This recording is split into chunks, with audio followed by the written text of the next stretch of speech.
قال النبی صلی اللہ علیہ وآلہ وسلم نظر اللہ عبدا سمع مقالتی فوعاها ثم بلغها عنی۔ نبی محترم صلی اللہ علیہ وآلہ وسلم نے فرمایا اللہ رب العالمین اس بندے کو خوش و خرم رکھے، اس بندے کے چہرے کو تر و تازہ رکھے جس نے میری بات سنی، میری حدیث سنی، پھر اس نے اس کو یاد کیا اور پھر اس نے اس بات کو، اس حدیث کو آگے جو ہے وہ مجھ سے پہنچا دیا۔ حدیث کے ساتھ محبت، یقین مانیے ہماری کیفیت تو یہ ہے کہ ہم جمعے والے دن احادیث اگر سنائی جائیں تو ہم جو ہے وہ جمعے کے اینڈ پہ آتے ہیں۔ اگر کسی مسجد کے اندر صبح فجر کے بعد درس ہو، عشاء کے بعد درس ہو، تو ہم وہاں بیٹھنا پسند ہی نہیں کرتے۔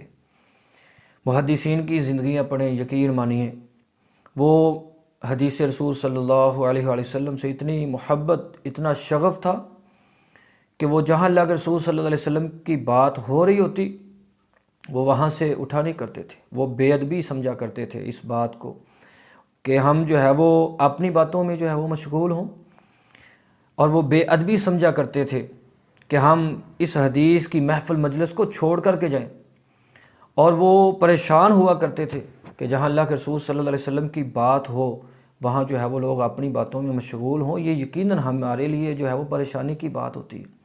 اللہ کے رسول صلی اللہ علیہ وآلہ وسلم کی احادیث سے محبت یہ ایمان کا حصہ ہے۔ نبی پاک صلی اللہ علیہ وسلم کی باتوں سے محبت یہ ایمان کا حصہ ہے، کیونکہ جب آپ صلی اللہ علیہ وسلم کی ہم بات مانیں گے تو حقیقت میں اللہ رب العالمین کی بات مان رہے ہوں گے۔ احادیث کے ساتھ محبت، امام سفیان بن عیینہ رحمہ اللہ مکہ مکرمہ میں باب بنی ہاشم جو ہے اس کے پاس، کہتے ہیں میں بیٹھا ہوا بلند جگہ پہ، اور وہاں سے میں لوگوں کا جو ہے وہ مشاہدہ کر رہا تھا، دیکھ رہا تھا۔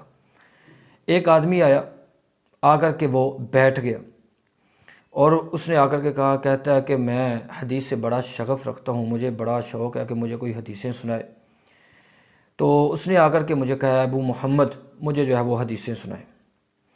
کہتے ہیں میں نے اسے کچھ حدیثیں سنائیں، پھر اس نے کہا کہ مجھے کچھ اور احادیث سنائیں۔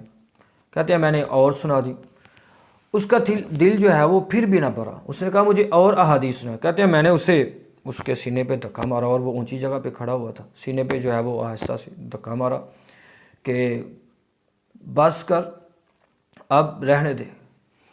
تو کہتے ہیں وہ نیچے گر گیا، اونچی جگہ تھی۔ جب نیچے گرا تو حاجیوں نے جو ہے وہ شور مچانا شروع کر دیا کہ سفیان بن عیینہ نے ایک بندے کو قتل کر دیا ہے۔ کہتے ہیں میں نیچے آیا، میں نے آ کر کے اس کا سر اپنی جو ہے وہ گودی میں رکھا، اور میں نے اس سے کہا کہ اللہ تیرا بھلا کرے، دیکھ لوگوں کے اندر یہ خبر جو ہے وہ عام ہو رہی ہے اور تو اٹھ جا۔ کہتے ہیں اس بندے نے مجھے کہا کہ اپنا کان قریب کیجیے، کان قریب کیا۔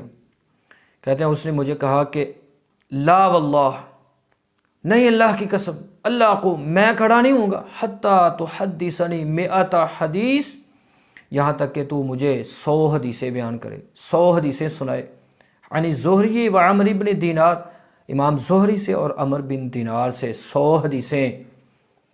ہماری کیفیت کیا ہوتی ہے؟ 100 حدیثیں، اور وہ بندہ جو ہے وہ ٹھیک ہے، اسے کوئی مسئلہ نہیں۔ کہتے ہیں میں نے اسے 100 حدیثیں سنائیں اور وہ آرام سے اٹھ کر کے چلا گیا، اسے کوئی چوٹ نہیں آئی تھی، کچھ بھی نہیں تھا، لیکن حدیث سے محبت اتنی ہے کہ وہ 100 احادیث، پہلے بھی کچھ احادیث سنی لیکن 100 حدیثیں سننے کے بعد وہ پھر جو ہے وہ اٹھ کر کے چلا گیا، اور معاملہ جو طول پکڑ رہا تھا وہ معاملہ جو ہے وہ وہیں دب گیا۔ تو یہ ان لوگوں کی محبت تھی احادیث کے ساتھ۔ ہماری کیفیت جو ہے وہ اس کے برعکس ہے۔ ہمیں اللہ کے رسول صلی اللہ علیہ وسلم سے محبت اس لیول کی نہیں ہے جو محبت ائمہ محدثین سلف صالحین کو جو ہے وہ محبت تھی۔ اللہ ہمیں بھی صحیح معنوں میں سلف صالحین کے راستے پر جو ہے وہ چلنے کی توفیق عطا فرمائے۔